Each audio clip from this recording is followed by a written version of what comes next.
എന്തായാലും ഗൾഫ് നാടുകൾ ഇപ്പോഴും ഇറാൻ ആക്രമണം തുടരുകയാണ്. UAE-യിലും റാസൽ ഖൈമയിലും സൗദി അറേബ്യയുടെ കിഴക്കൻ മേഖലയിലുമൊക്കെ ഇറാന്റെ ആക്രമണ ശ്രമം ഉണ്ടായെന്നാണ് വിവരം. ഇറാന്റെ 5 നയതന്ത്ര ഉദ്യോഗസ്ഥന്മാരെ സൗദി അറേബ്യ ഇന്നലെ പുറത്താക്കിയ തീരുമാനവും വന്നു.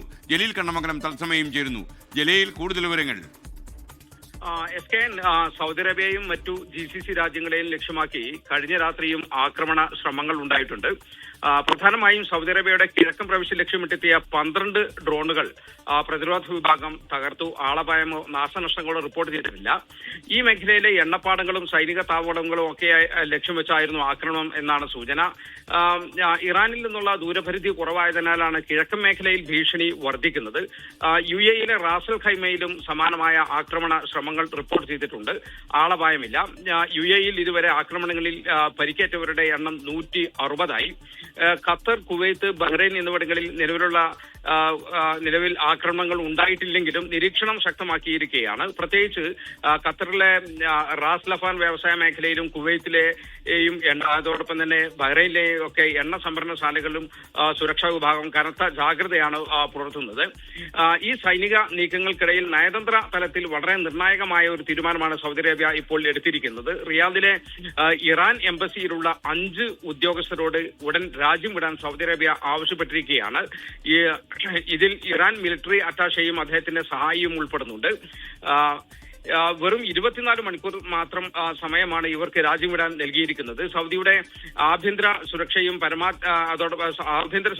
പരമാധികാരത്തെയും ബാധിക്കുന്ന തരത്തിൽ ഇറാൻ ഇടപെടുന്നു എന്ന വ്യക്തമായ ആരോപണമാണ് സൗദി വിദേശകാര്യ മന്ത്രാലയം ഉന്നയിക്കുന്നത്. 2023 ചൈനയുടെ മധ്യസ്ഥതയിൽ ഒപ്പുവെച്ച ബീജിംഗ് കരാറിന്റെ നഗ്നമായ ലംഘനമാണ് ഇറാന്റെ ഭാഗത്തു നിന്ന് ഉണ്ടാകുന്നത് എന്ന് സൗദി കുറ്റപ്പെടുത്തുന്നു. ഈ രാജ്യത്തിന്റെ സുരക്ഷ ഉറപ്പാക്കാൻ ഐക്യരാഷ്ട്രസഭയുടെ ആർട്ടിക്കിൾ 51 പ്രകാരം ഏത് അറ്റം വരെയും പോകുമെന്ന ശക്തമായ മുന്നറിയിപ്പും സൗദി അറേബ്യ നൽകിക്കഴിഞ്ഞു. ഈ മേഖലയിലെ സമാധാനം നിലനിർത്താനുള്ള നയതന്ത്ര നീക്കങ്ങളും സമാന്തരമായി നടക്കുന്നുണ്ട്. Egyptian president Abdul Fattah al Sisi കഴിഞ്ഞ ദിവസം റിയാദിലെത്തി സൗദി കിരീടാവകാശി മുഹമ്മദ് ബിൻ സൽമാൻ രാജകുമാരനുമായി ചർച്ചകൾ നടത്തി. അതിനുശേഷം ഈജിപ്ഷ്യൻ പ്രസിഡന്റ് ബഹ്റൈനും സന്ദർശിച്ചു. GCC രാജ്യങ്ങളുടെ സുരക്ഷയിൽ ഒരു തരത്തിലുള്ള വിട്ടുവീഴ്ചയും ഇല്ലെന്ന് ഈജിപ്ഷ്യൻ പ്രസിഡന്റ് അറിയിച്ചിട്ടുണ്ട്. സൗദി വിദേശകാര്യമന്ത്രിയും ആഭ്യന്തരമന്ത്രിയും വിവിധ രാജ്യങ്ങളുടെ പ്രതിനിധികളുമായി നിരന്തരം സമ്പർക്കം പുലർത്തി വരികയാണ്. മുമ്പ് ഹൂത്തികളെ മുൻനിർത്തി ഇറാൻ നടത്തിയ ആക്രമണങ്ങൾ നയതന്ത്ര ബന്ധം പുനഃസ്ഥാപിച്ചതോടെ അവസാനിച്ചിരുന്നതാണ്. എന്നാൽ നിലവിലുള്ള സാഹചര്യത്തിൽ വീണ്ടും പഴയൊരു സംഘർഷാവസ്ഥയിലേക്ക് കാര്യങ്ങൾ നീങ്ങുമോ എന്ന ആശങ്ക ലോക രാജ്യങ്ങൾക്കുണ്ട്. ഇതോടൊപ്പം തന്നെ ജനങ്ങൾക്കിടയിൽ ഭീതി പടർത്തുന്ന വ്യാജ വാർത്തകൾക്കെതിരെ കടുത്ത നടപടിയാണ് ഗൾഫ് രാജ്യങ്ങൾ ഇപ്പോൾ സ്വീകരിച്ചു വരുന്നത്.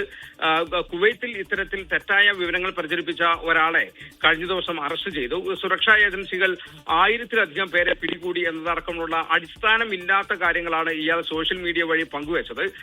ഇറാനുമായി ബന്ധമുള്ളവർക്കും അവരോട് അനുഭാവം പുലർത്തുന്നവർക്കുമെതിരെ ഭരണകൂടം സ്വീകരിക്കുന്ന നടപടികളിൽ ഇയാൾ അതൃപ്തി പ്രകടിപ്പിക്കുകയും ചെയ്തിരുന്നു.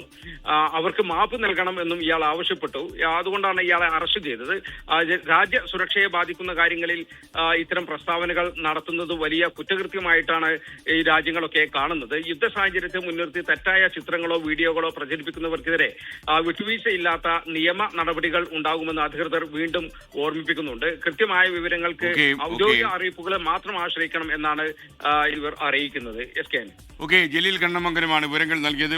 ലോകത്തെവിടെയായാലും ഏത് സമയത്തും 24 വാർത്തകളും ഓഗ്മെന്റഡ് റിയാലിറ്റി പാക്കേജുകളും എക്സ്പ്ലെയിനറുകളും വിശദമായി കാണാൻ ഞങ്ങളുടെ YouTube ചാനൽ നിങ്ങൾക്ക് സബ്സ്ക്രൈബ് ചെയ്യാം.